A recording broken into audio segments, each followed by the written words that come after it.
পর্যাপ্ত কেন্দ্রীয় বাহিনী রাজ্য পুলিশ মোতায়েন থাকা সত্ত্বেও শেষ দফার নির্বাচনে জারি রইল ভোট সন্ত্রাস এবং অশান্তি। আর সেই ছবি দেখা গেল শনিবার দিনভর।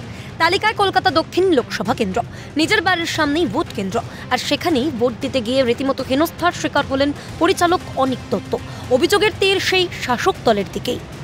লোকসভা নির্বাচনের অন্তিম পর্যায়ে একদম সপ্তম দফা নির্বাচন চলছে, কিন্তু সেই নির্বাচন শুরু হতেই সকাল থেকে বাংলায় বিভিন্ন লোকসভা কেন্দ্রে অশান্তির খবর একের পর এক কেন্দ্র থেকে।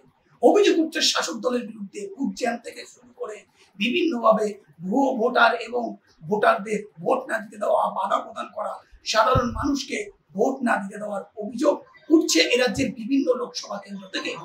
এরকমই দেখা গেল কলকাতা দক্ষিণ লোকসভা কেন্দ্রে একাধিক বুথে এইরকমটাই অভিযোগ।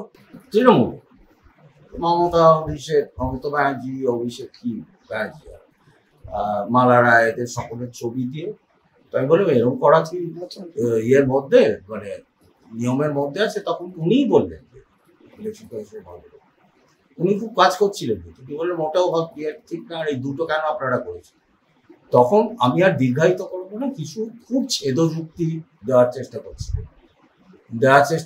তো আমি চলে গেলাম ভোট দিতে। তারপর যখন ফেরত আসছি তখন আমার ওপর একটা প্রায় আক্রমণের মতো 26-27 জন ওরা খবর দিয়ে পাশের পরিচালককে উদ্দেশ্য করে চলে অশ্রাব্য গালাগালি, দেওয়া হয় 4 তারিখে দেখে নেওয়ার হুমকি। অভিযোগের তীরে সেই শাসক দল তৃণমূল।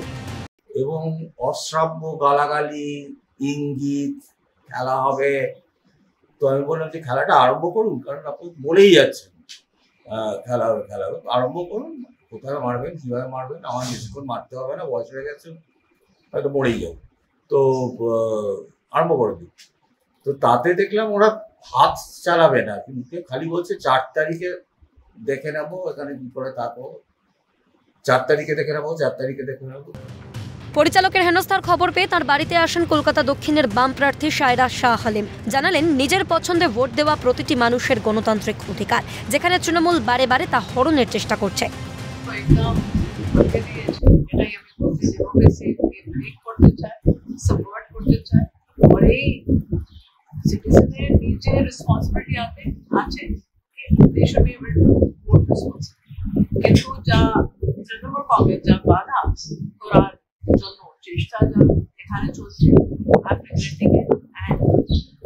দেখুন, এখনো অত ডিটেলে কথা হয়নি, কিন্তু এটাই একটা আশ্বস্ত হওয়া যে অ্যাটলিস্ট এখানকার যার জন্য আমি ভোট, কেন্দ্রের একজন প্রার্থী আমায় এসে খবরটা পেয়ে যে দেখা করে যাচ্ছে, এবং এটা রেকর্ডেড হয়ে রইল।